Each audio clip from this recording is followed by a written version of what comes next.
ஆன்லைனில் பார்க்குற உங்களையும், அதிசயம் டிவி மூலமாய் பார்க்குற உங்களையும் வாழ்த்தி வரவேற்கிறேன். இக்கூட்டத்தின் ஆரம்ப ஜெபமாக ரெவரண்ட் திமோத்தே அங்கிள் ஜெபித்து இக்கூட்டத்தை துவங்கி வைப்பார்கள்.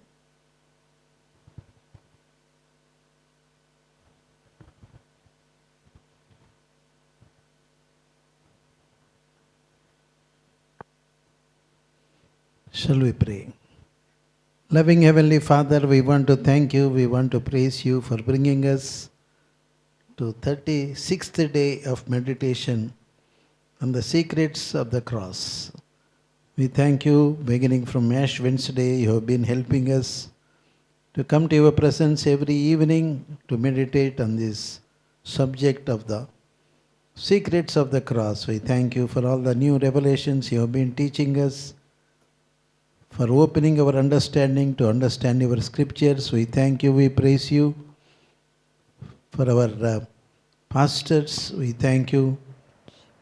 We could understand that you are a good God. You have been teaching us about your love, all that you have done for us so that we could be happy, healthy, we could prosper.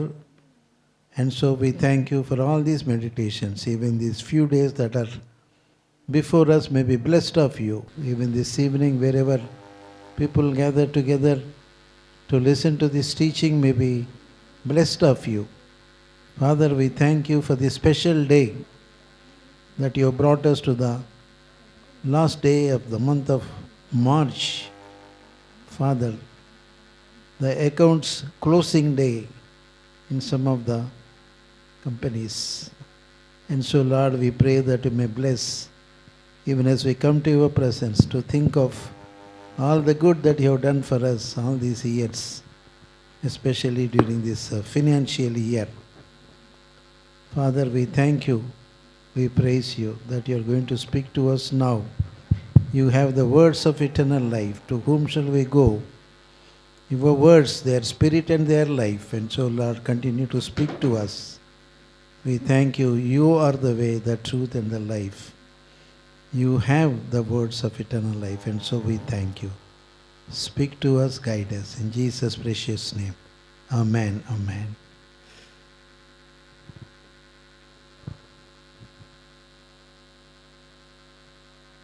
Thank you uncle.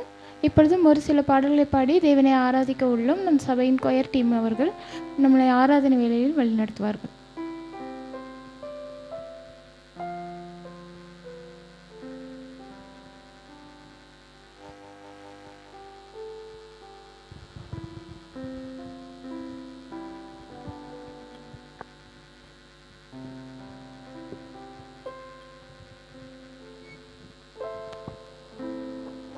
ஹல்லேலூயா,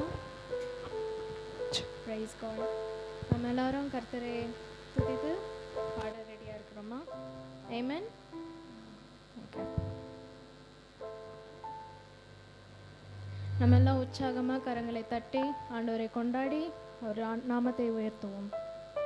குதூகல கொண்டாட்டமே என் இயேசுவின் சன்னிதானத்தில், குதூகல கொண்டாட்டமே என் இயேசுவின் சன்னிதானத்தில், ஆனந்தம் ஆனந்தமே என் அன்பரின் திருப்பாதத்தில், ஆனந்தம் ஆனந்தமே என் அன்பரின் திருப்பாதத்தில், குதூகல கொண்டாட்டமே என் இயேசுவின் சன்னிதானத்தில், குதூகல கொண்டாட்டமே என் இயேசுவின் சன்னிதானத்தில், பாவமெல்லாம் மறைந்தது, நோய்கள் எல்லாம் தீர்ந்தது இயேசுவின் இரத்தத்தினால், பாவமெல்லாம் மறைந்தது, நோய்கள் எல்லாம் தீர்ந்தது இயேசுவின் இரத்தத்தினால், கிறிஸ்துவுக்குள் வாழ்வு, கிருபையால் மீட்பு, பரிசுத்த ஆவியினால், கிறிஸ்துவுக்குள் வாழ்வு, கிருபையால் மீட்பு, பரிசுத்த ஆவியினால், குதூகல கொண்டாட்டமே என் இயேசுவின் சன்னிதானத்தில், குதூகல கொண்டாட்டமே என் இயேசுவின் சன்னிதானத்தில்,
வந்தார்.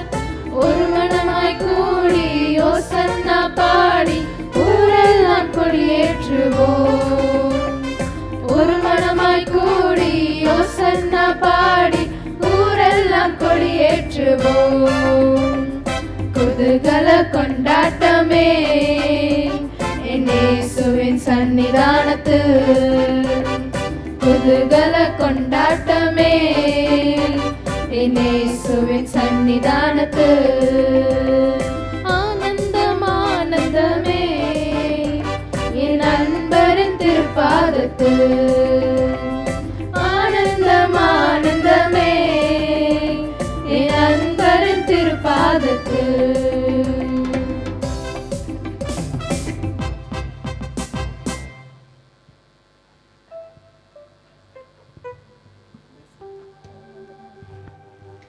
ஹல்லேலூயா. ஆண்டவர் நம்மளை தேடி வந்திருக்கிறார். நாம் தேவனை விட்டு தூரமாய் இருந்தோம், தேவனே இல்லாதவர்களாய் இருந்தோம், காணியாட்சிக்கு புறம்பாய் இருந்தோம், கர்த்தரை தேடாதவர்களாய் நாம் கர்த்தரை எத்தனையோ நாட்கள் நாம் தள்ளி இருந்தோம். ஆனால் தேவனாகிய கர்த்தர் நம்மளை தேடி வந்திருக்கிறார். அவரை துதித்து நாம் பாடலாம். என்னை தேடி இயேசு வந்தார், எந்தன் வாழ்வை மாற்றி விட்டார். என்னை தேடி இயேசு வந்தார், எந்தன் வாழ்வை மாற்றி விட்டார். அல்லேலூயா நான் பாடுவேன், அல்லேலூயா நான் பாடுவேன், ஆடி பாடி துதித்திடுவேன், நான் ஆடி பாடி துதித்திடுவேன். என்னை தேடி இயேசு வந்தார், எந்தன் வாழ்வை மாற்றி விட்டார். என்னை தேடி இயேசு வந்தார், எந்தன் வாழ்வை மாற்றி விட்டார். அல்லேலூயா நான் பாடுவேன், அல்லேலூயா நான் பாடுவேன், ஆடி பாடி துதித்திடுவேன், நான் ஆடி பாடி துதித்திடுவேன். என்னை தேடி இயேசு வந்தார், எந்தன் வாழ்வை மாற்றி விட்டார். மகனானே நான் மகளானேன், மகனானே நான் மகளானேன், அப்பா பிதாவே என்றழைக்கும் உரிமையை எனக்கு தந்தார். அப்பா பிதாவே என்றழைக்கும் உரிமையை எனக்கு தந்தார். என்னை தேடி இயேசு வந்தார், எந்தன் வாழ்வை மாற்றி விட்டார். என்னை தேடி இயேசு வந்தார், எந்தன் வாழ்வை மாற்றி விட்டார். ஆவி தந்தார், தூய ஆவி தந்தார், ஆவி தந்தார், தூய ஆவி தந்தார். வல்லமையும் அன்பும் ஞானமும் கொண்ட பரிசுத்த ஆவி தந்தார். வல்லமையும் அன்பும் ஞானமும் கொண்ட பரிசுத்த ஆவி தந்தார். என்னை தேடி இயேசு வந்தார், எந்தன் வாழ்வை மாற்றி விட்டார். என்னை தேடி இயேசு வந்தார், எந்தன் வாழ்வை மாற்றி விட்டார். சுகமானே நான் சுகமானேன், சுகமானே நான் சுகமானேன். இயேசு கிறிஸ்துவின் காயங்களால் சுகமானேன், சுகமானேன். இயேசு கிறிஸ்துவின் காயங்களால் சுகமானேன், சுகமானேன். என்னை தேடி இயேசு வந்தார், எந்தன் வாழ்வை மாற்றி விட்டார். என்னை தேடி இயேசு வந்தார், எந்தன் வாழ்வை மாற்றி விட்டார். தெரிந்து கொண்டார் என்னை தெரிந்து கொண்டார், தெரிந்து கொண்டார் என்னை தெரிந்து கொண்டார். பரிசுத்தனும் புனிதனுமா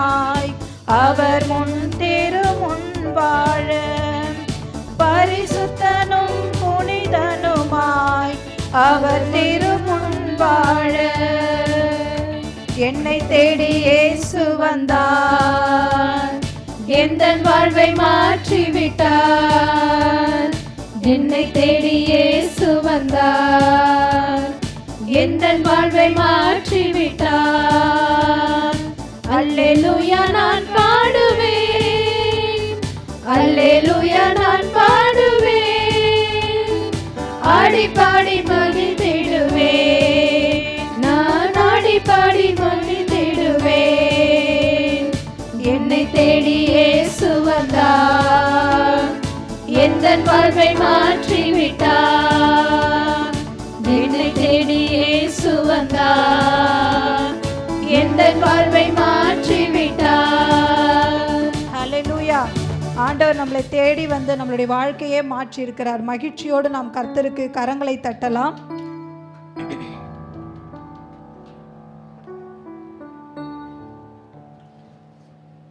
கர்த்தருடைய அந்த பரிசுத்தமான இரத்தம், குற்றமற்ற இரத்தம், பாவம் இல்லாத அந்த இரத்தம் நம்மளை ஒவ்வொரு நாளும் நமக்காக பரிந்து பேசிக்கொண்டே இருக்கிறது. நம்ம தெளிக்கப்பட்ட இரத்தத்தின் இடத்திற்கும் நமக்காக நன்மையானவர்களை பரிந்து பேசுகிற இரத்தத்தின் இடத்திற்கும் நம்ம வந்து சேர்ந்திருக்கிறோம். ஹல்லேலூயா. அந்த இரத்தத்தை உயர்த்தி நம்ம பாடலாம். இரத்தத்தினாலே கழுவப்பட்டேன், பரிசுத்தமாக்கப்பட்டேன். இரத்தத்தினாலே கழுவப்பட்டேன், பரிசுத்தமாக்கப்பட்டேன். மீட்கப்பட்டேன் திரு இரத்தத்தால் அலகையின் பிடியில் நின்று.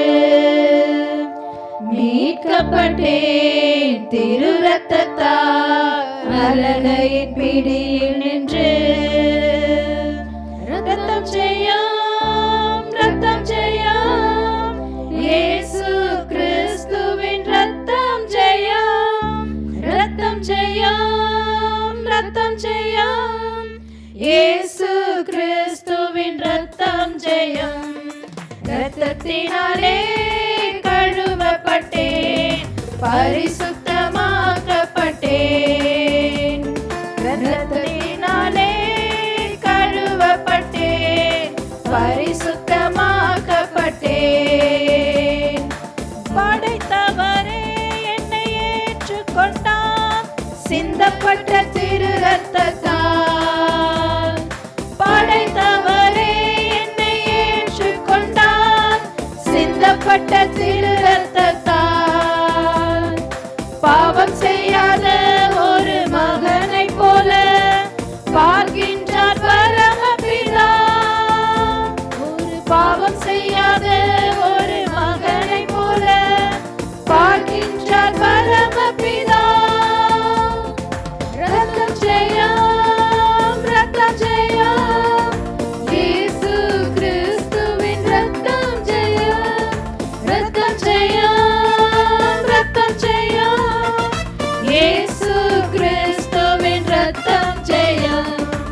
ரத்தத்தினாலே கழுவப்பட்டேன், பரிசுத்தமாக்கப்பட்டேன்.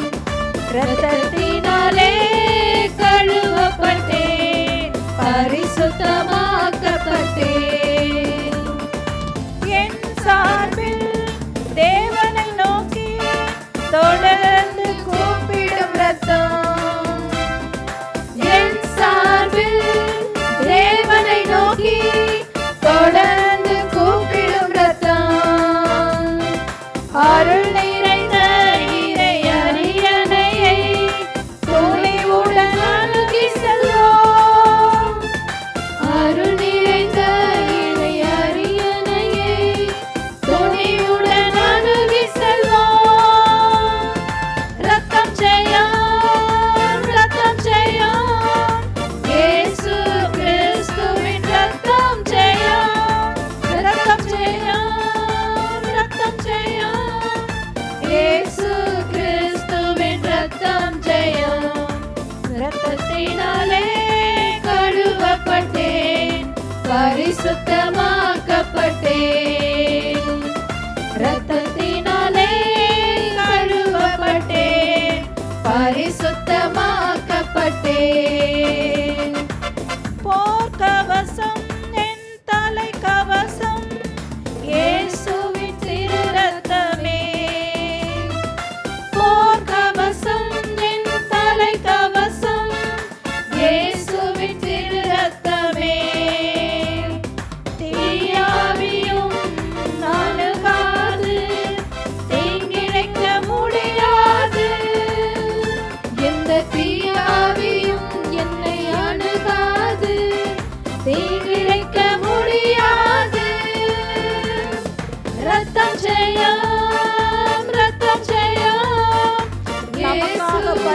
பேசின ரத்தம் ஜெயம்.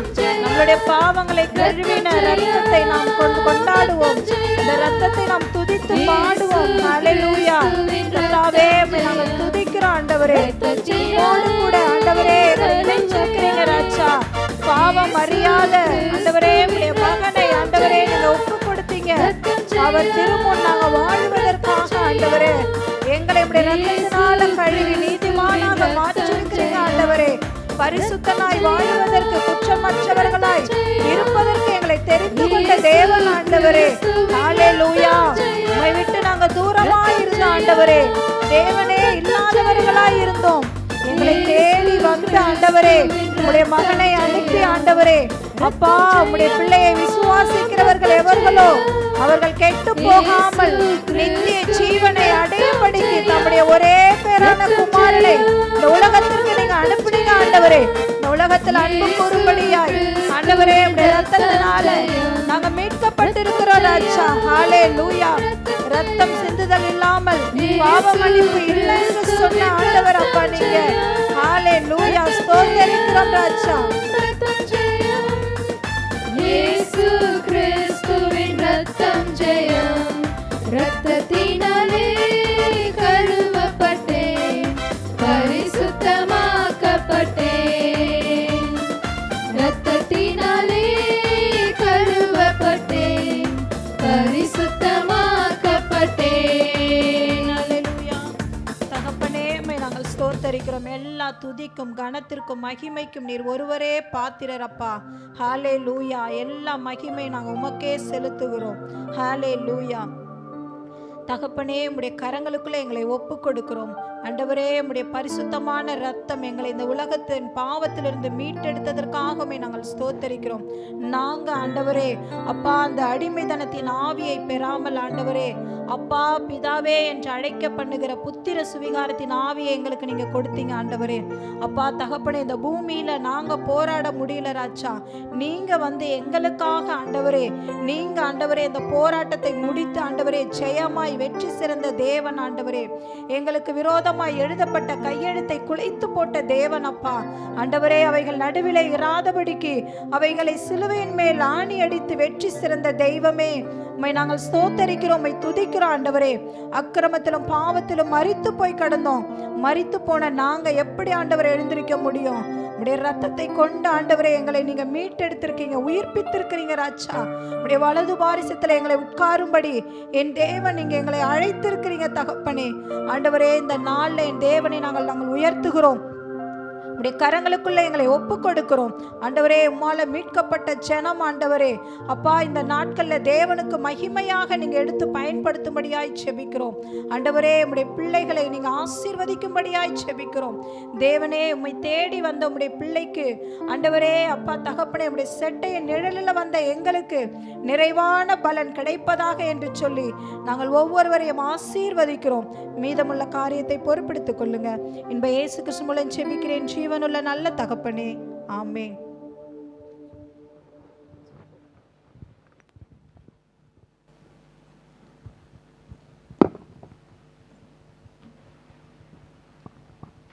Thank you thank you sister. Thank you sister. இப்பொழுதும் தேவன் தமக்கு செய்த மகிமையை சொல்லி சாட்சி சொல்ல ரெவரண்ட் சில்வியா ஆண்டி வருகிறார்.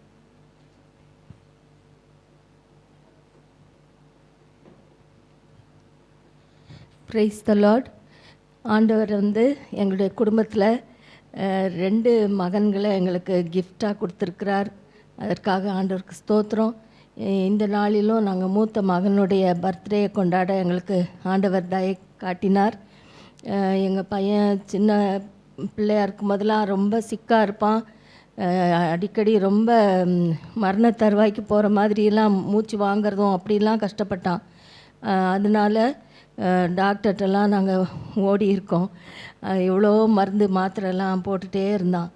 ஆனால் ஆண்டவர் எவ்வளோ கிருபையாக அவனை சுகமாக்கி ஆக்சுவலாக 10th ஸ்டாண்டர்டு டைம்லே கூட அவன் எக்ஸாம்ஸ் எழுத முடியுமான்ற மாதிரிலாம் சிக்காக இருந்தான். அப்போவே ஆண்டவர் அவனை சுகப்படுத்தி அவனை எழுதவும் இன்னும் காலேஜ் படிக்கவும் இந்த மாதிரி எல்லா கிருபைகளும் ஆண்டவர் கொடுத்தார். அப்புறம் நல்ல வேலை கொடுத்து எங்கள் ஃபேமிலியை சப்போர்ட் பண்ணுற அளவுக்கு அந்த பையனை எழுப்பினார். அப்புறம் சின்ன வயசுலேயே 2 பிள்ளைகளும் ரட்சிக்கப்பட ஆண்டவர் கிருபை காட்டினார். நம்ம சர்ச்சில் தான் வந்து மூத்த பையன்லாம் பேப்டிசம் கிடைக்கும்படி ஆண்டவர் உதவி செய்தார். அப்புறம் நாங்கள் வந்து 1 இயர் பைபிள் காலேஜ் போய் யூஎஸில் படிக்கிறதுக்கும் அவன் சப்போர்ட் பண்ணான். 2 பேருமே சப்போர்ட் பண்ணாங்க. அதுவும் பெரிய கிருபை. அப்புறம் எல்லா இடமும் இவ்வளோ ஒவ்வொரு கண்ட்ரியாக மாறி ட்ராவல்லாம் பண்ணும்போது அப்போ பாதுகாப்பு கொடுத்தார்.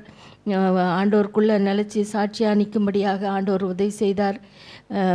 இந்த மாதிரி அதிகமான கிருபைகளை எங்கள் பிள்ளைகள் மேலே ஆண்டவர் ஊற்றி இன்னமும் அவங்கள காத்து வழி நடத்தி வர்றார். அதற்காக நான் ஆண்டவரை துதிக்கிறேன், ஸ்தோத்தரிக்கிறேன். தேங்க்யூ.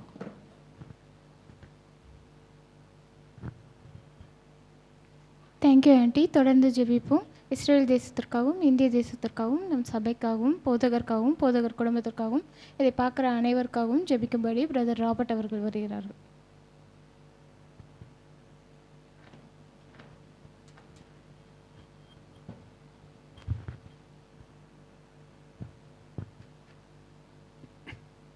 நாம் ஜெபிக்கலாம். ஸ்தோத்திரம் அப்பா, நன்றி ஆண்டவரே. அவரே அப்பா, ஸ்தோத்திரம் அப்பா ஆண்டவரே. அப்பா, இஸ்ரேல் தேசத்துக்காக ஆண்டவரே சமாதானத்துக்காக நாங்கள் வேண்டிக் கொள்கிறோம் ஆண்டவரே. ஸ்தோத்திரம் அப்பா, நன்றி ஆண்டவரே. அப்போ அந்த தேசத்தில் நீங்கள் சமாதானத்தை கட்டளையிடுவதற்காக நாங்கள் சொல்லி ஜெபிங்க. சுற்றியில் உள்ள தேசங்களில் ஆண்டவரே சமாதானத்தை கட்டளையிடுங்க ராஜா. அப்பா, அந்த ஆண்டவரே அந்த தேசம் ஆண்டவரை ஆசீர்வதிக்கப்பட்ட தேசமாக இருப்பதற்காக நாங்கள் நன்றி சொல்லி ஜெபிக்கிறோம். அநேகருக்கு ஆசீர்வாதமாக அந்த தேசத்தை வைத்திருக்கீங்க, அநேக நாடுகளுக்கு ஆசீர்வாதமாக வைத்திருக்கீங்க, அந்த ஜனங்களை வைத்திருக்கீங்க. அவங்க உண்மை ஆண்டவரே அப்பா ரட்சராக ஏற்றுக்கொள்ள நீங்கள் கிருபை கொடுப்பதற்காக நாங்கள் சொல்லி ஜெபிக்கிறோம். எல்லா ஜனங்களும் அந்த தேசத்துக்கு திரும்பி வர ஆண்டவரே, உம்முடைய பிள்ளைகள் அந்த தேசத்துக்கு திரும்பி வர நீங்கள் கிருபை கொடுப்பதற்காக நாங்கள் சொல்லி ஜெபிக்கிறோம். அவங்க மேல் ஆண்டவரே உம்முடைய ஆண்டவரே பாதுகாப்பு எப்போதும் இருப்பதற்காக நாங்கள் சொல்லி ஜெபிக்கிறோம். அப்பா, தேசத்தை நீங்கள் பாதுகாத்துக் கொள்ளுங்க ஆண்டவரே. அவங்களுக்கு ஆண்டவரே அவங்க எல்லையில் ஆண்டவரே எல்லா இடங்களிலும் ஆண்டவரே சமாதானத்தை கட்டளையிடுங்க. அந்த போர் முடிவுக்கு வருவதற்காக நாங்கள் சொல்லி ஜெபிக்கிறோம். அப்பா ஆண்டவரே, இந்திய தேசத்துக்காக ஜெபிக்கிறோம். இந்த தேசத்தில் நடக்கிற எல்லா காரியங்களையும் நீங்கள் அறிந்திருக்கீங்க. சமாதானத்தை கட்டளையிடுங்க ஆண்டவரே. எல்லைகளில் சமாதானத்தை கட்டளையிடுங்க. எல்லா மாநிலங்களிலும் ஆண்டவரே அப்பா சுதந்திரம் அப்பா ஆண்டவரே மக்கள் நல்லா சமாதானத்தோடு சந்தோஷத்தோடு வாழ கிருபை கொடுப்பதற்காக நாங்கள் சொல்லி ஜெபிக்கிறோம். ஆண்டவரே, ஒவ்வொரு மக்கள் மத்தியிலும் ஆண்டவரே நீங்கள் அசைவாடுவதற்காக நாங்கள் சொல்லி ஜெபிக்கிறோம். உங்களுடைய அன்பு வெளிப்படுவதற்காக நாங்கள் சொல்லி ஜெபிக்கிறோம். அப்பா, உண்மை அறியாத ஜனங்கள் உண்மை அறிந்து கொள்ள நீங்கள் கிருபை கொடுப்பதற்காக நாங்கள் சொல்லி ஜெபிக்கிறோம். அப்பா, ஸ்தோத்திரம் ஆண்டவரே. ஒவ்வொரு தலைவர்களுக்காக நாங்கள் ஜெபிக்கிறோம். தலைவர்களை எடுத்து பயன்படுத்துங்க ராஜா. ஆண்டவரே ஸ்தோத்திரம் அப்பா, நாம மகிமைப்படும்படியான காரியங்கள் அவங்களை கொண்டு நீங்கள் செய்வதற்காக நாங்கள் சொல்லி ஜெபிக்கிறோம். அப்பா, மக்களுக்கு நன்மை பயக்கிற காரியங்களை தலைவர்கள் செய்ய நீங்கள் கிருபை கொடுப்பதற்காக நாங்கள் சொல்லி ஜெபிக்கிறோம். எலெக்ஷனுக்காக ஜெபிக்கிறோம் ஆண்டவரே. எல்லா மாநிலங்களும் நடக்கிற எலெக்ஷனில் ஆண்டவரே உங்களுடைய கரம் கூட இருப்பதற்காக நாங்கள் சொல்லி ஜெபிக்கிறோம். ஆண்டவரே, ஒரு பாதுகாப்பை கட்டளையிடுங்க ஆண்டவரே. சமாதானமான முறையில் ஒரு ஆண்டவரே எலெக்ஷன் நடந்து முடிக்க நீங்கள் கிருபை கொடுப்பதற்காக நாங்கள் சொல்லி ஜெபிக்கிறோம். அப்போ சபைக்காக ஜெபிக்கிறோம். சபையில் நடக்கிற ஊழியங்களுக்காக நாங்கள் சொல்லி ஜெபிக்கிறோம். ஸ்தோத்திரம் அப்பா ஆண்டவரே. இன்னும் ஆண்டவரே அநேக ஜாதிகளுக்கு ஆண்டவரே நாங்கள் ஆண்டவரே உங்களுடைய சுவிசேஷத்தை கொண்டு செல்ல நீங்கள் கிருபை கொடுப்பதற்காக நாங்கள் சொல்லி ஜெபிக்கிறோம். பாஸ்ட் குடும்பங்களையும் நீங்கள் ஆசீர்வதிப்பதற்காக நாங்கள் சொல்லி ஜெபிக்கிறோம். அவங்க செய்கிற ஊழியங்களில் நீங்கள் ஆண்டவரே அப்பா ஸ்தோத்திரம் அப்பா இன்னும் அதிகமாக எடுத்து பயன்படுத்துவதற்காக நாங்கள் சொல்லி ஜெபிக்கிறோம். அப்பா, அதே போல் ஆண்டவரே ஸ்தோத்திரம் அப்பா அந்த சபையில் மக்கள் ஒவ்வொருவருக்காக கூட ஜெபிக்கிறோம். ஆண்டவரே, உம்முடைய ஆளுகை அவங்க மேலே இருக்கட்டும். அப்பா ஆண்டவரே, உம்முடைய ஆசீர்வாதம் ஒவ்வொரு மேலும் பரிபூர்ணமாக தங்கியிருப்பதற்காக நாங்கள் சொல்லி ஜெபிக்கிறோம். பரிபூர்ண சுகத்தோடு ஒவ்வொரு காத்துக்கொள்வதற்காக நாங்கள் சொல்லி ஜெபிக்கிறோம். அநேகருக்கு இந்த செய்தி ஆண்டவரே ஆசீர்வாதமாய் கடந்து சென்று இருக்கிறதுக்கப்பா அதுக்காக நாங்கள் சொல்லி ஜெபிக்கிறோம். அநேக ஜனங்கள் இந்த செய்தியின் மூலமாக இந்த வார்த்தையின் மூலமாக பாஸ்ட் கொடுக்குற வார்த்தையின் மூலமாக ஆசீர்வதிக்கப்படுவதற்காக நாங்கள் சொல்லி ஜெபிக்கிறோம். இயேசு கிறிஸ்துவின் ஜெபிக்கிறோம் நல்ல பிதாவே.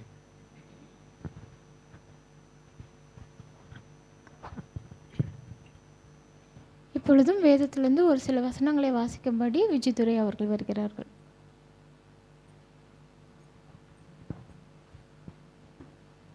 வாசிக்க வேண்டிய வேத பகுதி அப்போஸ்தலர் 2:22 அதிகாரம் முதல் 40 வரை. இஸ்ரவேலரே, நான் சொல்லும் வார்த்தைகளை கேளுங்கள். நீங்கள் அறிந்திருக்கிறபடி நசரேயனாகிய இயேசுவை கொண்டு தேவன் உங்களுக்குள்ளே பலத்த செய்கைகளையும் அற்புதங்களையும் அடையாளங்களையும் நடப்பித்து அவைகளினாலே அவரை உங்களுக்கு வெளிப்படுத்தினார். அப்படியிருந்தும் தேவன் நிர்ணயித்திருந்த ஆலோசனைப்படியும் அவருடைய முன்னறிவிப்பின்படியேயும் ஒப்பு கொடுக்கப்பட்ட அந்த இயேசுவை நீங்கள் பிடித்து அக்கிரமக்காரருடைய கைகளினாலே சிலுவையில் ஆணியடித்து கொலை செய்தீர்கள். தேவன் அவனுடைய மரண உபாதிகளின் கட்டை அவிழ்த்து அவரை எழுப்பினார். அவர் மரணத்தில் கட்டப்பட்டதாய் இருக்கக்கூடாதிருந்தது. அவரை குறித்து தாவீது, கர்த்தரை எப்பொழுதும் எனக்கு முன்பாக நிறுத்தி நோக்கி கொண்டிருக்கிறேன். நான் அசைக்கப்படாதபடி அவர் என் வலது பாரசத்திலே இருக்கிறார். அதனாலே என் இருதயம் மகிழ்ந்தது, என் நாவு களிகூர்ந்து, என் மாம்சமும் நம்பிக்கையோடே தங்கியிருக்கும். என் ஆத்துமாவை பாதாளத்தில் விடீர், உம்முடைய பரிசுத்தர் அழிவை காண ஒட்டீர். ஜீவ மார்க்கங்களை எனக்கு தெரியப்படுத்தினீர், உம்முடைய சந்நிதானத்திலே எனக்கு சந்தோஷத்தினால் நிரப்புவீர் என்று சொல்லுகிறான். சகோதரரே, கோத்திர தலைவனான தாவீதை குறித்து நான் உங்களுடனே தைரியமாய் பேசுகிறதற்கு இடங்கொடுங்கள். அவன் மரணமடைந்து அடக்கம் பண்ணப்பட்டான். அவனுடைய கல்லறை இந்நாள் வரைக்கும் நம்மிடத்தில் இருக்கிறது. அவன் தீர்க்கதரிசியாயிருந்து உன் சிங்காசனத்தில் வீற்றிருக்க மாம்சத்தின்படி உன் சந்ததியிலே கிறிஸ்துவை எழும்ப பண்ணுவேன் என்று தேவன் தனக்கு சத்தியம் பண்ணினதை அறிந்தபடியால் அவன் கிறிஸ்துவனுடைய ஆத்துமா பாதாளத்திலே விடப்பட்டதெனில் என்றும் அவருடைய மாம்சம் அழிவை காண்பதில்லை என்றும் முன்னறிந்து அவர் உயிர்த்தெழுதலை குறித்து இப்படி சொன்னான். இந்த இயேசுவை தேவன் எழுப்பினார், இதற்கு நாங்களொரும் சாட்சியாயிருக்கிறோம். அவர் தேவனுடைய வலது கரத்தினாலே உயர்த்தப்பட்டு பிதா அருளிய வாக்குத்தத்தத்தின்படி பரிசுத்த ஆவியை பெற்று நீங்கள் இப்பொழுது காண்கிறதும் கேட்கிறதுமாக இதை பொழிந்தருளினார். தாவீது பரலோகத்திற்கு எழுந்து போகவில்லையே, நாம் உன்னுடைய சத்துருக்களை உமக்கு பாதபடியாக்கி போடும் வரைக்கும் உட்காரும் என்று கர்த்தர் என் ஆண்டவருடனே சொன்னார் என்று அவனே சொல்லி இருக்கிறான். ஆகையினால் நீங்கள் சிலுவையில் அறைந்த இயேசுவை தேவன் ஆண்டவரும் கிறிஸ்துவமாக்கினார் என்று இஸ்ரவேல் குடும்பத்தர் யாவரும் நிச்சயமாய் அறிய கடவர்கள் என்றான். இதை அவர்கள் கேட்டபொழுது இருதயத்திலே குத்தப்பட்டவர்களாகி பேதுருவையும் மற்ற அப்போஸ்தலரையும் பார்த்து, சகோதரரே, நாங்கள் என்ன செய்ய வேண்டும் என்றார்கள். பேதுரு அவர்களை நோக்கி, நீங்கள் மனம் திரும்பி ஒவ்வொருவரும் பாவ மன்னிப்புக்கென்று இயேசு கிறிஸ்துவின் நாமத்தினாலே ஞானஸ்தானம் பெற்றுக்கொள்ளுங்கள். அப்பொழுது பரிசுத்த ஆவியின் வரத்தை பெறுவீர்கள். வாக்குத்தத்தமானது உங்களுக்கும் உங்கள் பிள்ளைகளுக்கும் நம்முடைய தேவனாகிய கர்த்தர் வரவழைக்கும் தூரத்தில் உள்ள யாவருக்கும் உண்டாயிருக்கிறதென்று சொல்லி இன்னும் அநேக வார்த்தைகளாலும் சாட்சி கூறி மாறுபாடுள்ள இந்த சந்ததியை விட்டு விலகி உங்கள் ரட்சித்து கொள்ளுங்கள் என்றும் புத்தி சொன்னான். ஆமென்.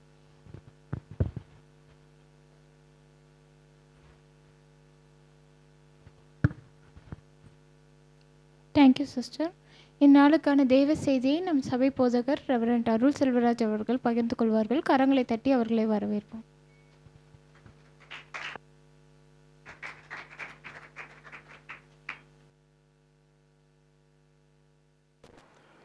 ஹல்லேலூயா. ஆன்லைன் மூலமாக மற்றும் அதிசயம் டிவி மூலமாக பார்க்குற உங்களையும் ஆண்டவர் இயேசு நாமத்தில் நான் வாழ்த்துகிறேன். இன்றைக்கு எத்தனாவது நாள்? இன்றைக்கி 36வது நாள். இந்த 40 நாட்கள் சிலுவை ரகசியத்தை குறித்து நாம் பார்த்து வருகிறோம். இன்று 36வது நாள் நான் உங்களை வரவேற்கிறேன். நாம் தொடர்ந்து இன்றைக்கும் நாம் தேவனுடைய வேதத்தில் உள்ள சில ரகசியங்களை தேவன் நமக்கு இன்றைக்கு வெளிப்படுத்துவார் என்று நான் நம்புகிறேன். ஆமென். அநேக காரியங்களை கற்றுக்கொள்ள ஆண்டவர் உதவி செய்திருக்கார். எனக்கு அது ஒரு பெரிய ஒரு மகிழ்ச்சி. ஏனென்றால் இப்படி ஒரு நாட்களை நாம் நியமிக்கவில்லை என்றால் இந்த ரகசியங்களை நாம் அறிந்திருக்க மாட்டோம். அது அப்படி என்ன ரகசியம் அப்படின்னு கேட்டிங்கன்னா திரும்ப போய் கேட்க வேண்டியதான் எல்லா மெசேஜும். அதில் அநேக காரியங்களை நாம் பார்த்துருக்கிறோம். சரி, இன்றைக்கு நாம் வாசிக்க கேட்ட இந்த வேத பகுதியில் அப்போஸ்தலர் 2ஆம் அதிகாரத்தில்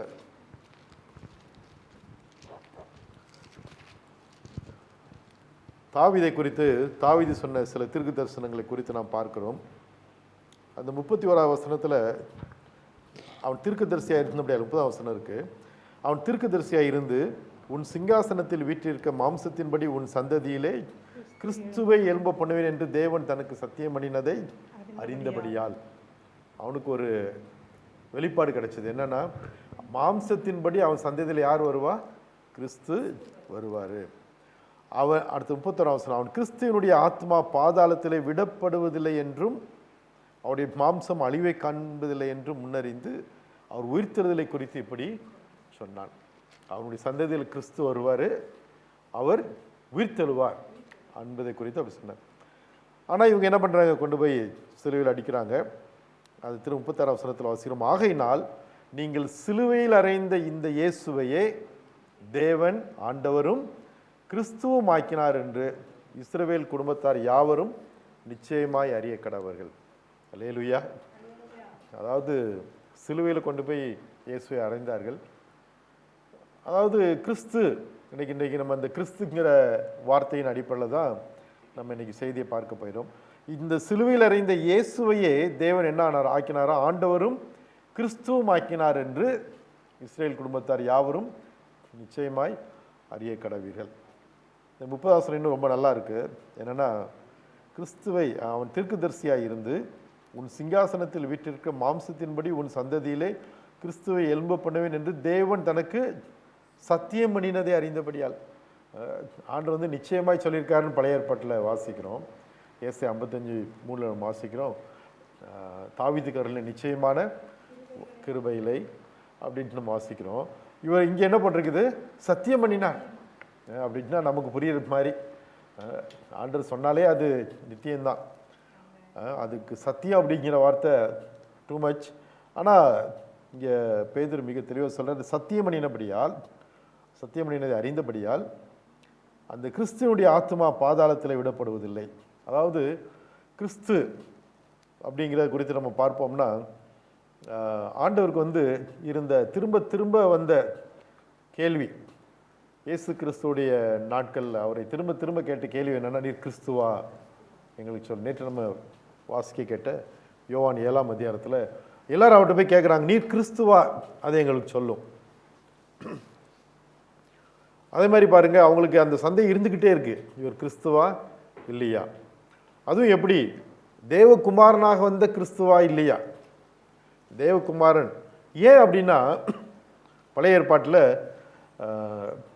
இந்த கிறிஸ்து அப்படின்னா என்ன அர்த்தம் அப்படின்னா, அனாயிண்டட் ஒன்றுன்னு அர்த்தம். இன்னும் சொல்லப்போனால் மேசியா அப்படிங்கிறது.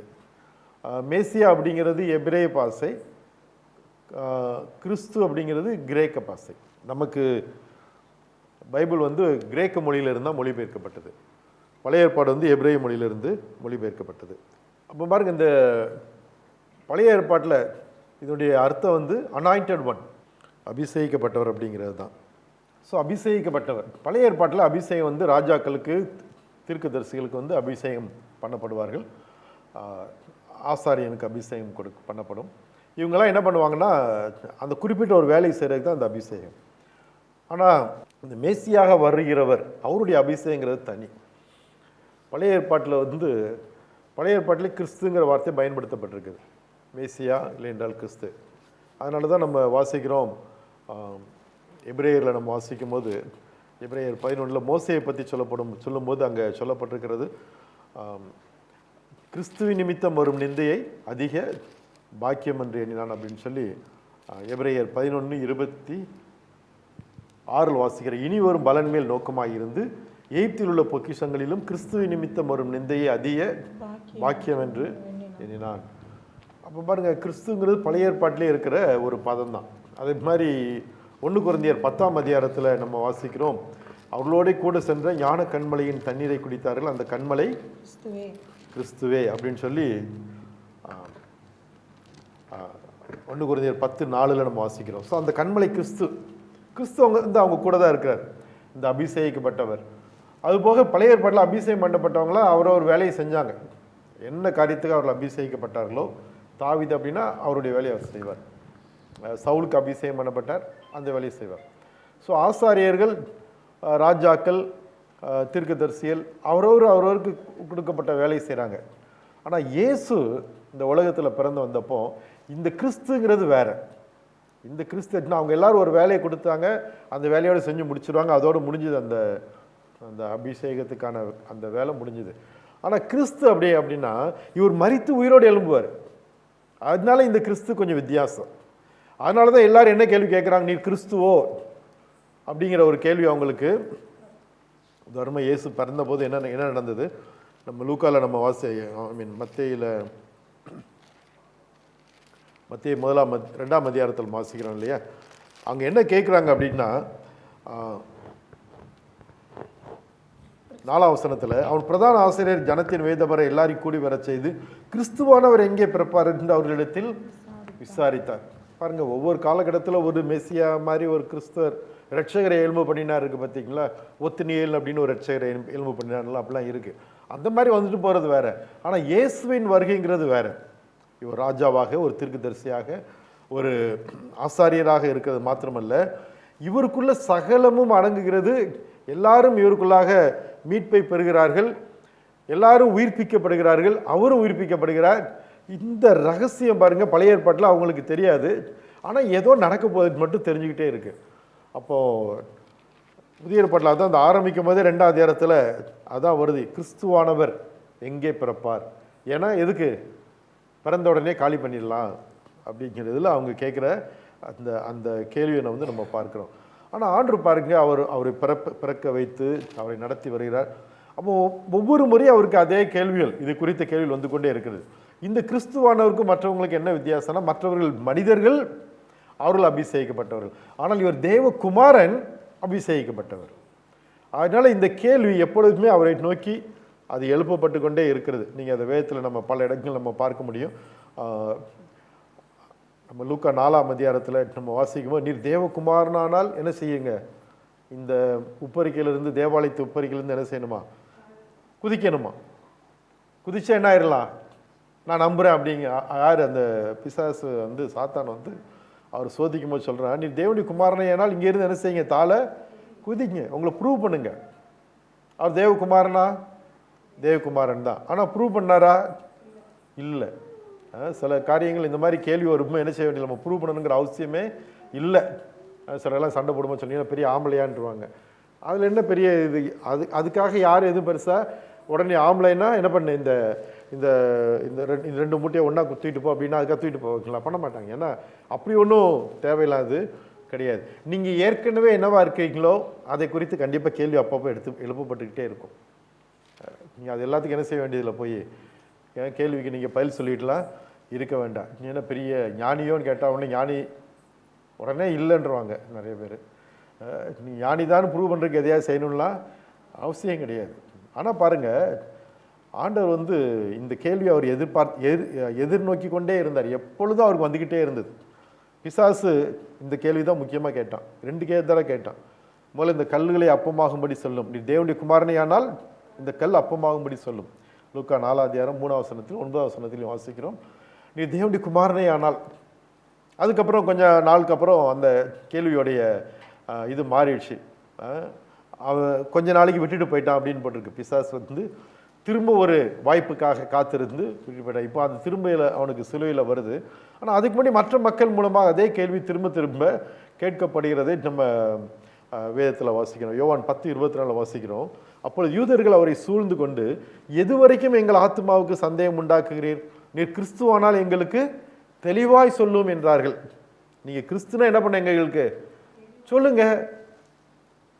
இந்த மாதிரிலாம் ஆண்டு கேட்டால் என்ன செய்ய மாட்டார், பொதுவாக அப்படி தெளிவாக சொல்ல மாட்டார். ஆனால் அதே சமயத்தில் அவர் எதிர்நோக்கி இருக்கிறவங்களுக்கு அவர் போய் தன்னை வெளிப்படுத்தினார். நீங்கள் வேதத்தில் பார்த்தீங்கன்னா யோவான் 4ஆம் அதிகாரத்தில் நம்ம வாசிக்கிறோம், அந்த சமாரிய ஸ்திரீ இடத்துல போய் ஆண்டவர் பேசுகிறாரு. அப்படி பேசும்போது அந்த ஸ்திரீ அவரை நோக்கி 4ஆம் அதிகாரம் 25-26 வசனங்கள் வாசிக்கிறோம். அந்த ஸ்திரீ, சமாரிய ஸ்திரீ அவரை நோக்கி, கிறிஸ்து என்னப்படுகிற மேசியா வருகிறார் என்று அறிவேன், அவர் வரும்போது எல்லாவற்றையும் நமக்கு அறிவிப்பார் என்றாள். அதற்கு இயேசு, உன்னுடனே பேசுகிற நானே அவர், நான் தான் அந்த கிறிஸ்து என்னப்படுகிற மேசியா.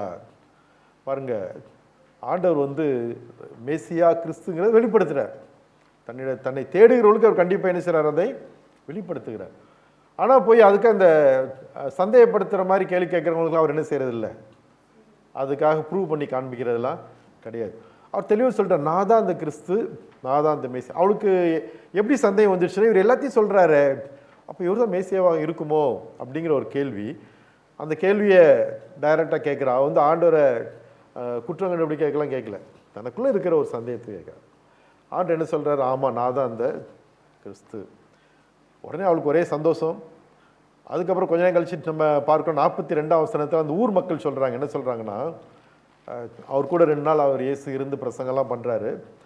அந்த ஸ்திரீயை நோக்கி அந்த ஊர் மக்கள் சொல்கிறாங்க, உன் சொல்லி நிமித்தம் அல்ல, அவருடைய உபதேசத்தை நாங்களே கேட்டு அவர் மெய்யாய் கிறிஸ்துவாகிய உலக ரட்சகர் என்று அறிந்து விசுவாசிக்கிறோம்.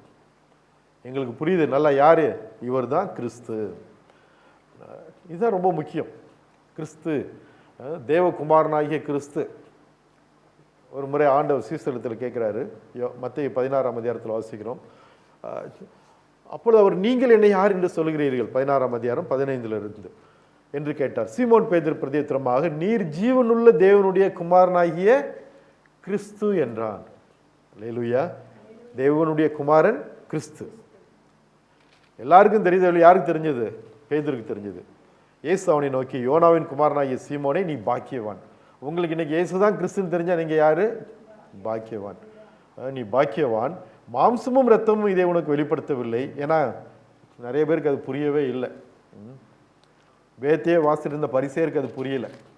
அதனால சொல்ல, பரலோகத்தில் இருக்கிற என் பிதா இதை உனக்கு வெளிப்படுத்தினார். மேலும் நான் உனக்கு சொல்லுகிறேன், நீ பேதுருவாய் இருக்கிறாய், இந்த கல்லின் மேல் என் சபையை கட்டுவேன், பாதாளத்தின் வாசல்கள் அதை மேற்கொள்வதில்லை.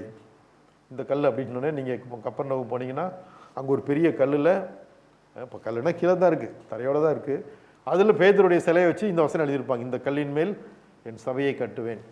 அதனால தான் அவங்களுக்கு ஒரு தலைவர், தனியாக ஒரு தலைவரெலாம் வச்சு இன்றைக்கு வரைக்கும் அந்த வழிமுறைகள் வருதுலாம் சொல்லிகிட்டு இருக்கிறாங்க. ஆனால் ஆண்டவர் இந்த கல்லின் மேல் அப்படின்னு சொல்கிறது பேதுரு அப்படிங்கிறது பெட்ராஸ், அது ஒரு ராக் தான். ஆனால் அதை பற்றி சொல்லலை, இந்த வெளிப்பாட்டை குறித்து சொல்கிறார். என்ன வெளிப்பாடு? நீர் ஜீவனுள்ள தேவனுடைய குமாரனாகிய கிறிஸ்து, இந்த வெளிப்பாட்டின் மேல் என் சபையை கட்டுவேன். நம்ம பின்னாடி எபேசியரில் ஒரு நம்ம வாசிக்கிறோம், அப்போஸ்தலர் தீர்க்கதரிசிகளுடைய உபதேசம் தான் அஸ்திபாரம் நம்ம வாசிக்கிறோம். அந்த அஸ்திபார உபதேசம், அதே மாதிரி அந்த அஸ்திபார உபதேசத்துக்கான மூளைக்கல் என்ன தெரியுமா? இயேசுவே கிறிஸ்து. இதுதான், இந்த கல்லின் மேல் என் சபையை கட்டுவேன். அப்போ இந்த அளவுக்கு இது முக்கியம்னு பார்த்தீங்க. இயேசுவே கிறிஸ்துங்கிற அந்த வெளிப்பாட்டின் மேல் தான் சபையே கட்டப்படுகிறது. அல்லேலூயா. இந்த கேள்வியை திரும்ப திரும்ப கேட்குறாங்க. இயேசு சிலுவையில் பிடிச்சிட்டு அவர் போகும்போதும் இதே கேள்வி தான் அவர்கிட்ட கேட்குறாங்க. இயேசுகிட்ட என்ன கேட்குறாங்க பாருங்க, லூக்கா 22:67 வாசிக்கலாம். நீ கிறிஸ்துவா, அதை எங்களுக்கு சொல் என்றார்கள். அதற்கு அவர், நான் உங்களுக்கு சொன்னாலும் நம்ப மாட்டீர்கள். போதும், நீ கிறிஸ்துவா, அதை எங்களுக்கு சொல். இதுதான் அவர்கிட்ட கேட்குற கேள்வி. அவர்கிட்ட கடைசியாக கேட்பாங்கல்ல, நீ இந்த தப்பு பண்ணிட்டியா அப்படின்னு எப்படி இந்த போலீஸ்காரங்க குற்றவாளிகளை கேட்குறாங்கல்ல, அதே மாதிரி இயேசுகிட்ட கேட்ட கேள்வி என்ன தெரியுமா? நீ கிறிஸ்துவா. அதே மாதிரி திரும்ப வாசிக்கும் 23:35 வாசிங்க. லூக்கா 23:35. ஜனங்கள் நின்று பார்த்து கொண்டிருந்தார்கள். அவர்களுடனே கூட அதிகாரிகளும் அவரை இகழ்ந்து, இவன் மற்றவர்களை ரட்சித்தான், இவன் தேவனால் தெரிந்து கொள்ளப்பட்ட கிறிஸ்துவானால் தன்னைத்தானே ரட்சித்து கொள்ளட்டும் என்றார்கள். பாருங்க, இவன் கிறிஸ்துவானால் என்ன செய்யணும்? தன்னைத்தானே ரட்சிக்கட்டும்.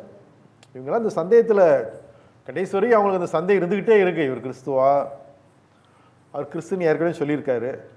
சில காரியங்கள் பாருங்கள், சொன்னால் நம்ப மாட்டாங்க மக்கள். அவர் ஏற்கனவே சொல்லிட்டாரு, நான் அதான் கிறிஸ்து.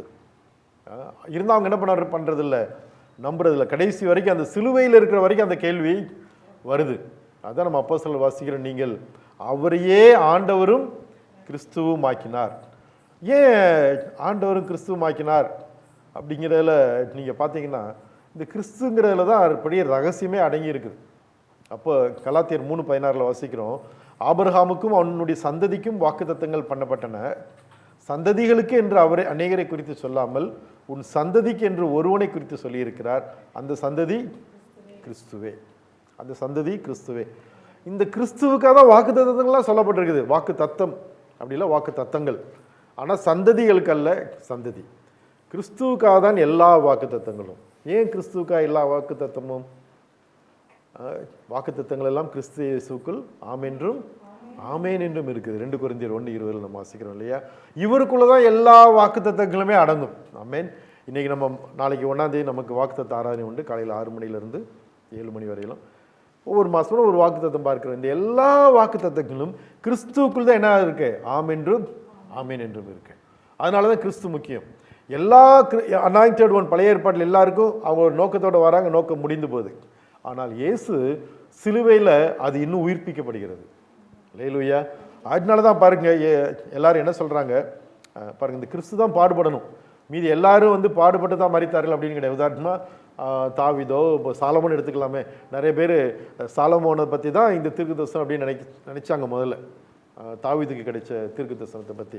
ஆனால் சாலமோன் பாடுபட்டு மறிச்ச மாதிரிலாம் கிடையவே கிடையாது இல்லை. அவர் பெரிய ராஜாவாக இருந்து ராஜாவே மறிச்சிட்டார். ஆனால் அப்போஸ்தலர் 3:18 வாசிக்கிறோம், கிறிஸ்து பாடுபட வேண்டும் என்று தேவன் தம்முடைய தீர்க்கதரிசிகள் எல்லாருடைய வாக்கினாலும் முன்னறித்தவைகளை இவ்விதமாய் நிறைவேற்றினார். அப்போ இந்த கிறிஸ்து கொஞ்சம் வித்தியாசம். அவர் பாடுபடுவார். கிறிஸ்துடனே கூட பாடுபட்டோம் பண்ணால் அவரோட கூட ஆளுகையும் செய்வோம். யாரெல்லாம் பாடுபடுறோமோ அவங்க எல்லாரும் என்ன செய்வோமா, ஆளுகை நம்ம செய்வதற்கு தேவன் நமக்கு கிருபை செய்கிறார். சரி, இப்போ இந்த மாதிரி இந்த யோவான் கூட இதே கேள்வி தான், இவர் தான் கிறிஸ்துவா இல்லாட்டி இன்னொருத்தர் வர காத்திருக்கட்டுமா? அப்போ ஆண்டவர் சொல்ல, என்னிடத்தில் இடர் அடையாது இருக்கிறவன் பாக்கியவான் அப்படிங்கிறத.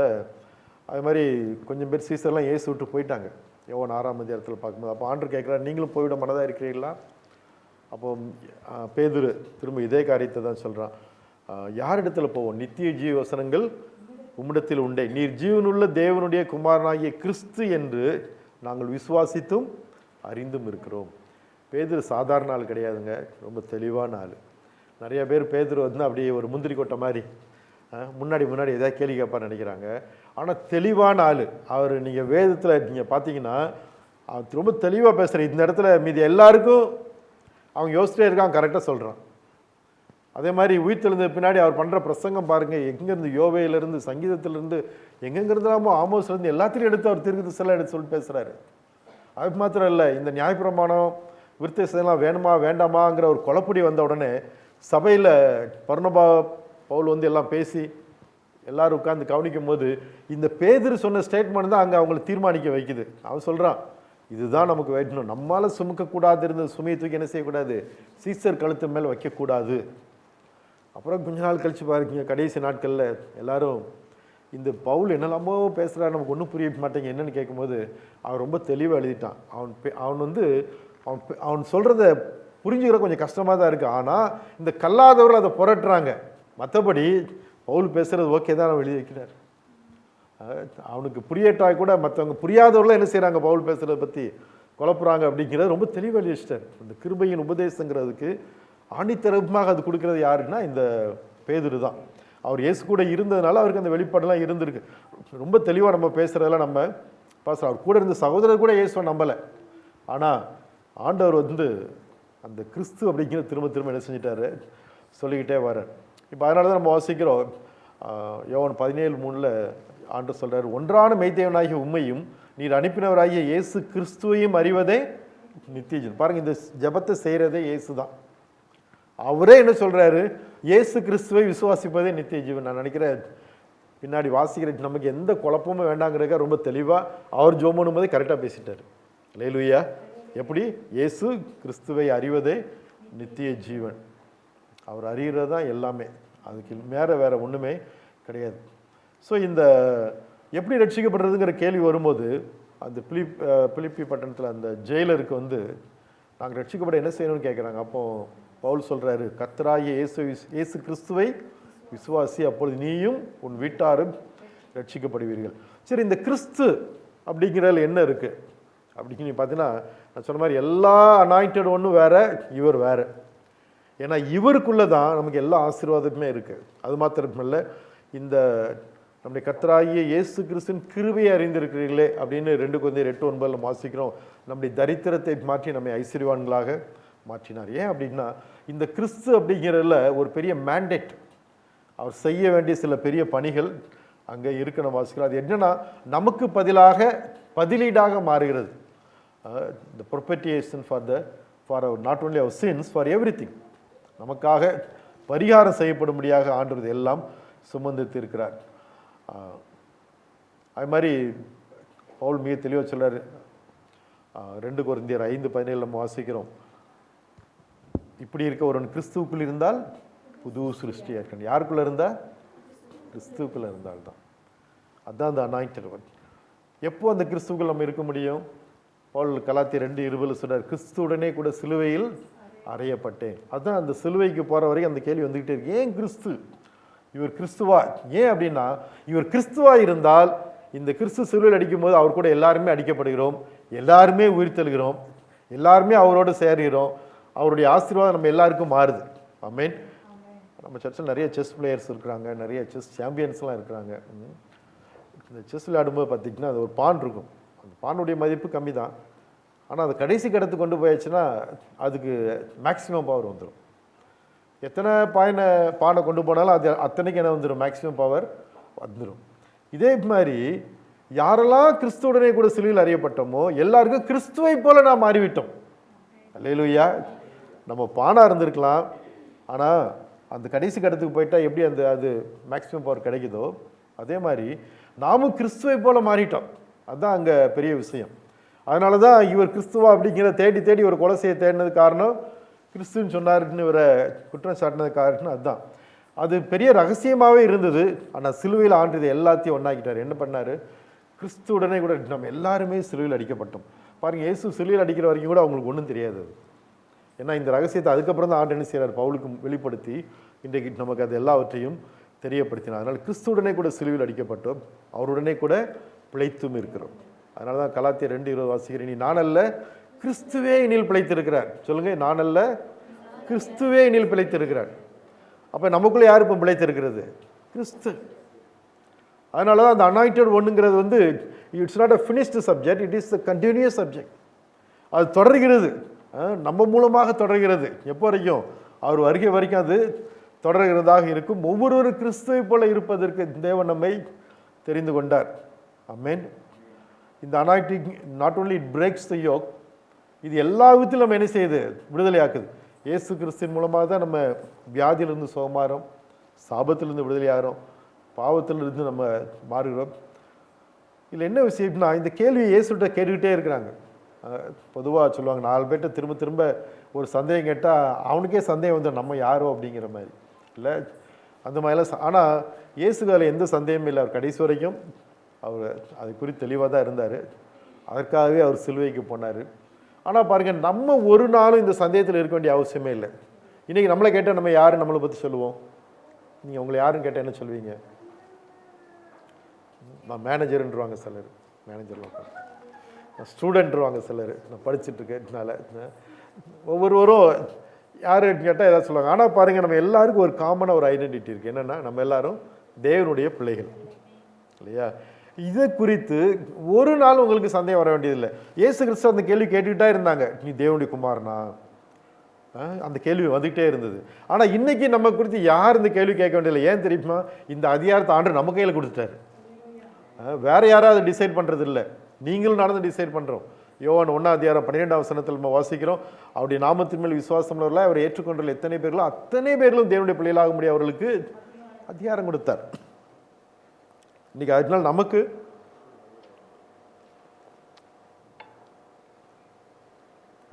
யாரோ சொல்லி நம்ம இதை நிரூபிக்க வேண்டிய அவசியம்லாம் கிடையாது. நம்ம டிசைட் பண்ணுறோம். யாரெல்லாம் இயேசுவை நிறைவேற்றல் வாருன்னு கூப்பிட்டோமோ அவங்க எல்லாரும் என்னவாயிட்டோம், ஆண்டவருடைய பிள்ளைகளாயிட்டோம் அப்படிங்கிற மறுக்க முடியாத ஒரு உண்மையை, சத்தியத்தை தேவன் நமக்கு கொடுத்திருக்கிறார். ஆமென். பாருங்க, நம்ம கிடைக்கிற இன்னொரு ஒரு மிகப்பெரிய ஆசீர்வாதம் எபேசியர் 1:4 நம்ம வாசிக்கலாம்.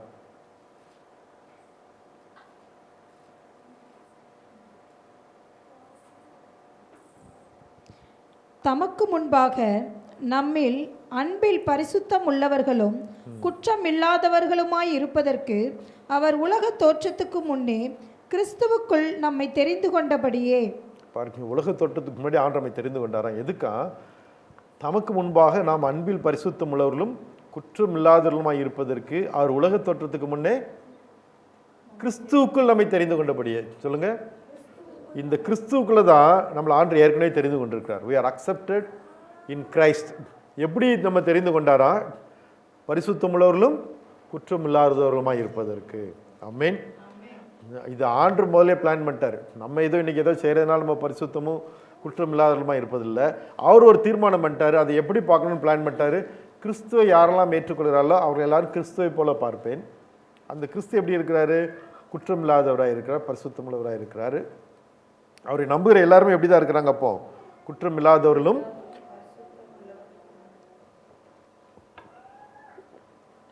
அல்லேலூயா. நம்ம இங்கே இருக்கும்போது தேவனுடைய பிள்ளைகளாக இருக்கிறோம். திரும்ப நம்ம 1 யோவான் 3:1 வாசிக்கிறோம், நாம் தேவனுடைய பிள்ளைகள் என்று அழைக்கப்படுவதனாலே பிதாவானவர் நமக்கு பாராட்டின அன்பு எவ்வளவு பெரியது.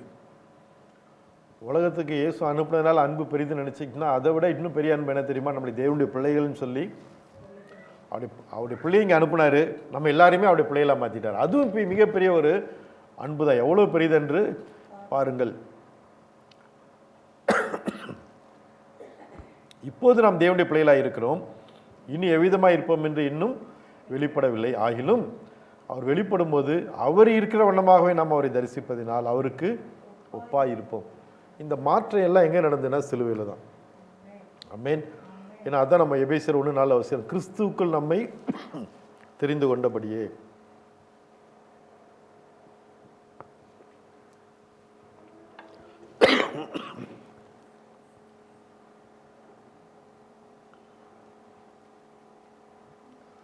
கலாத்தியர் 3:13 வாசிக்கலாம்.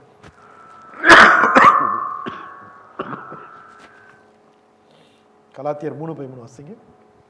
மரத்திலே தூக்கப்பட்ட எவனும் சபிக்கப்பட்டவன் என்று எழுதியிருக்கிறபடி கிறிஸ்து நமக்காக சாபமாகி நியாயப்பிரமாணத்தின் சாபத்திற்கு நம்மை நீங்களாக்கி மீட்டு கொண்டார். யார் சாபமானது? கிறிஸ்து. மீது எல்லாருக்கும் இந்த உலகத்தில் அவங்க ஜீவ நாட்களில் சாதிக்கிறதுக்கு வேலை இருக்கும், இந்த அனாயிண்டட் ஒன்னுக்கு. ஆனால் இந்த கிறிஸ்து என்ற அனாயிண்டட் ஒன் இல்லை, இந்த கிரைஸ்ட், அவருக்கு இருந்த இந்த காரியம் என்ன தெரியுமா? மரணத்தில் அவர் சாதிக்கிற காரியம் நிறையா இருந்தது. அல்லேலூயா. ஏன்னா மரணத்திலே மரணத்தை ஜெயித்தார், பகையை சிலுவையினாலே கொன்றார். அது மாத்திரமல்ல, நம்மளை சாபத்திலிருந்து நீங்களாக்கி மீட்டு கொண்டார். ஓகே, இல்லை நம்ம எல்லாரும் ஏழ்மையில் இப்போ நாம் செபிக்கலாம். ஸோ இந்த கிறிஸ்துவில் நமக்கு தேவன் வைத்திருக்கிற ஆசீர்வாதங்கள் அளவில்லாததாக இருக்குது. இந்த கேள்வியை திரும்ப திரும்ப அவருக்கு இதே கேள்வி தான் வந்தது. ஆனால் இந்த ஒவ்வொரு கேள்வி அப்பவும் இயேசு மாற்றி பேசுகிறார். நான் தான் கிறிஸ்து. ஆமேனா, ஜீவனுள்ள தேவனுடைய குமாரனாய் கிறிஸ்துன்னு கேட்டால் ஆமாம், இதுக்கு மேலே நமக்கு என்ன சாட்சி வேண்டியிருக்காப்பா, இவர் சிலுவையில் அடிச்சிடலாம் அப்படின்ட்டாங்க அவங்க. அதுக்காக அவர் என்ன செய்யலை, மாற்றிலாம் சொல்லலை. ஏன் அப்படின்னா அவருக்கு தெரியும் அவர் தான் கிறிஸ்து. அது மாத்திரமில்ல, இந்த கிறிஸ்து அப்படிங்கிறதுனால நமக்கு அவருக்குள்ளே தான் இந்த எல்லா ஆசீர்வாதங்களையும் ஆண்டவர் அடக்கி வைத்திருந்தார். அதை சிலுவையிலே ஆண்டவர் செய்து முடித்ததுனால நாமும் அவரோடு கூட அடக்கம் பண்ணப்பட்டு உயிர் தெரிந்த ஆசீர்வாதங்களை நாம் சுதந்திரிக்கிறோம்.